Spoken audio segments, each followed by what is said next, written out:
And we will head to Or your Montana love. and talk to, no, just shame. We're going to talk to Kate in Montana. Kate, how you doing? What do you want to talk about? Hi. How are you guys doing? The Doing well. Denver, as you might be able to see, is covered in smoke right now, and it makes every part of my life worse. But how are you? Yeah, I think some of that is coming. I think some of that is coming up here too, because the air quality is horrible right now. I'm doing okay. First of all, super Wait, how huge is fan of both of Telltale? you. We haven't. We gotta ask Telltale how he is too. I'm good. No Yeah. smoke around Yes. in my vicinity. No nothing. It's actually okay here where I am in West Virginia. Yeah. Anyway, go ahead, Kate.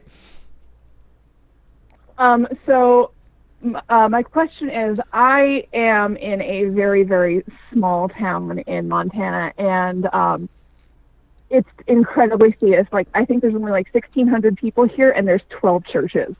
And like everything is significantly far away from me. And I was wondering what kind of coping mechanisms you guys. I'm also part of the GRSM community. I'm asexual. And what are some coping mechanisms that you guys would recommend in terms of like dealing with both of those things in the religious area? First, I would watch The Line every Sunday, Wednesday, and Friday. But that's just me being a little bit shameless here. But I would definitely do that. I would watch The Line every day that it's on. I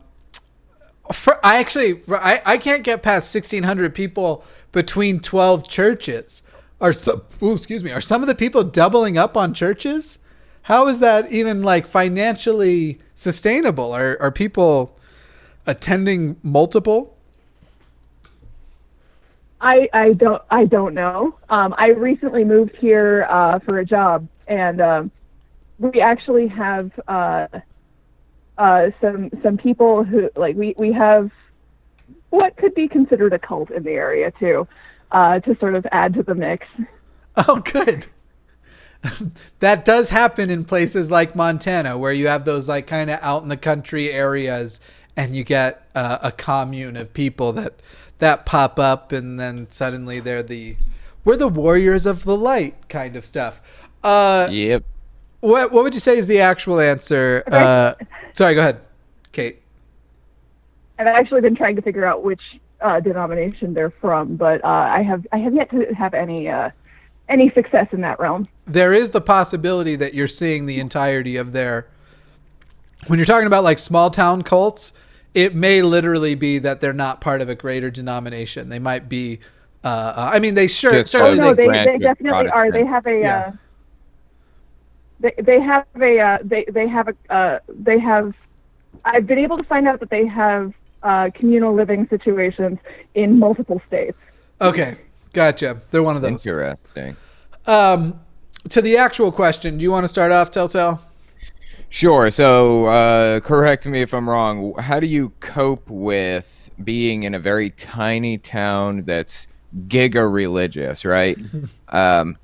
I think I live in a really tiny town that's also giga religious. And I was driving by the park earlier, and I saw a crowd of probably 100 of the 3,000 people that live in this town, all packed into one little space, barbecuing with the cops and everything. They were all hanging out together, barbecuing, all white, of course.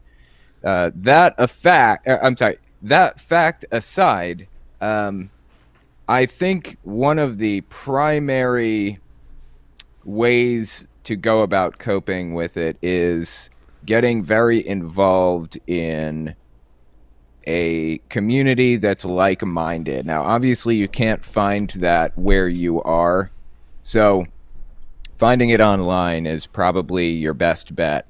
Just get involved in the atheist community and get to know fellow atheists that engage with us on Twitter, for example. Like Nervardia is a small YouTuber that's always running around talking to us and tweeting to us and showing up on our live streams and stuff. They're just like a bunch of people all over Twitter who are like-minded, and getting involved with those people could be beneficial if possible.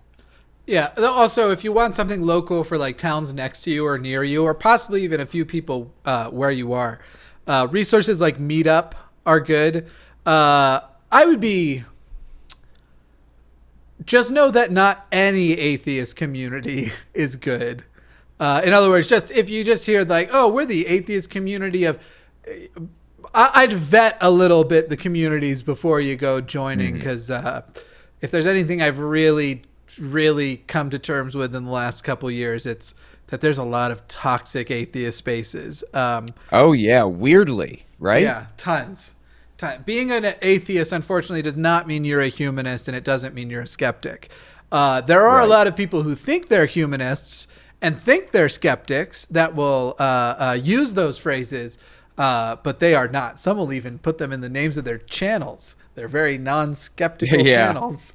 And some skeptic channels, or some skeptical people, quote unquote, will be skeptical of things like vaccines and skeptical of like all kinds of really crazy stuff. So yeah, they have these special applications of extreme skeptical standards that are frankly nonsense. People are asking about your drink.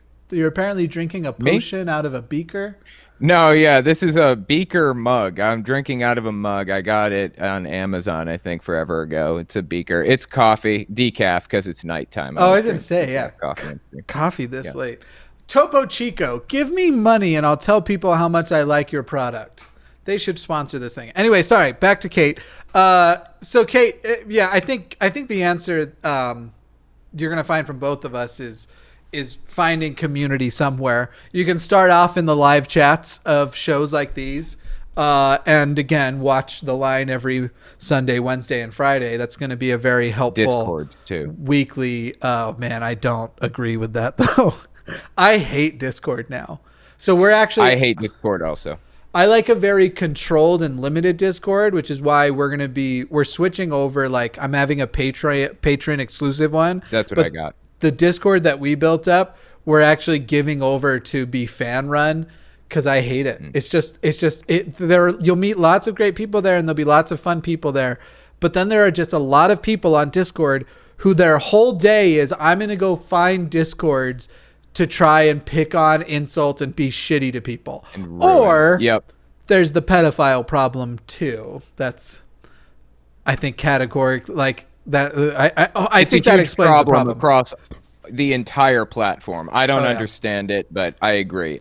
Discord can be extremely toxic, but I have a Patreon Discord also, and it's pretty chill. I haven't been on there in a while. I really need to get back on there, but it's only like 500 people or something like that. Just friends, not just patrons, but like friends that I've let in, my mods for my other one, and it's just super chill. Like no trolls on there, no bullshit, just people chatting. It's really awesome. But for other people like Kate watching, who would not necessarily have the easiest time just getting into those places, finding communities through places like live chats, like possibly some Discords, and the people who surround the figures and information sources that you like are good places to check out.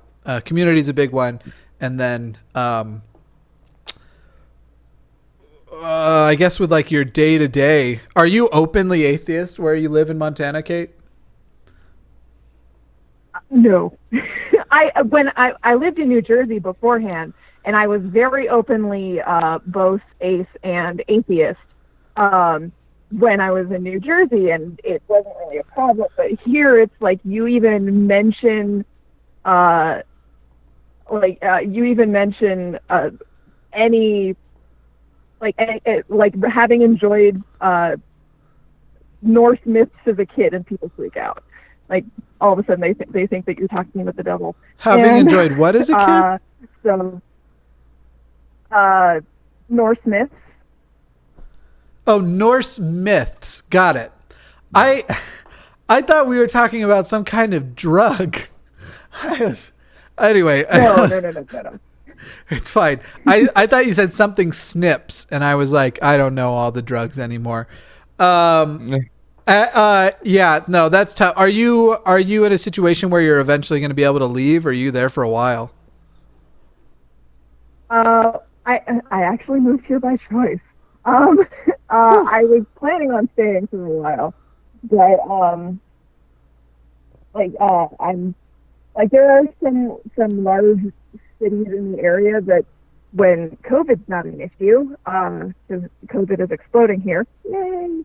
In a 1,600 person town, huh? You know, I'm sure there. What?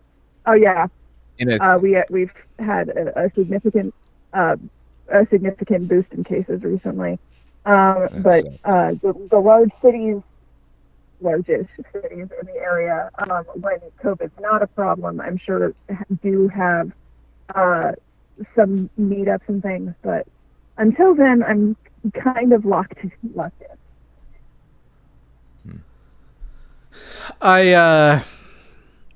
I think the community answer is going to be the best thing for you, because I just can't imagine. Like, I was the first person in my family to be like the openly atheist person, but I can't imagine doing that in a big community and being that person that the entire community knows is. So I think finding your own community is going to be the best thing for you. And I just, can't even imagine what you're dealing with there. Good luck. Just stay involved in the community. Yeah, will do. Definitely. Like you guys and a few other atheist YouTubers who are, you know, actually skeptics as opposed to the guys you hinted at earlier. You guys are like my lifeline right now. We will be here through thick and thin. I can speak for myself. I'm sure I can speak for Jimmy too, right? We'll be here every Sunday, Wednesday, and Friday, because now that these shows are launching, I'm going to take every opportunity to mention the new show.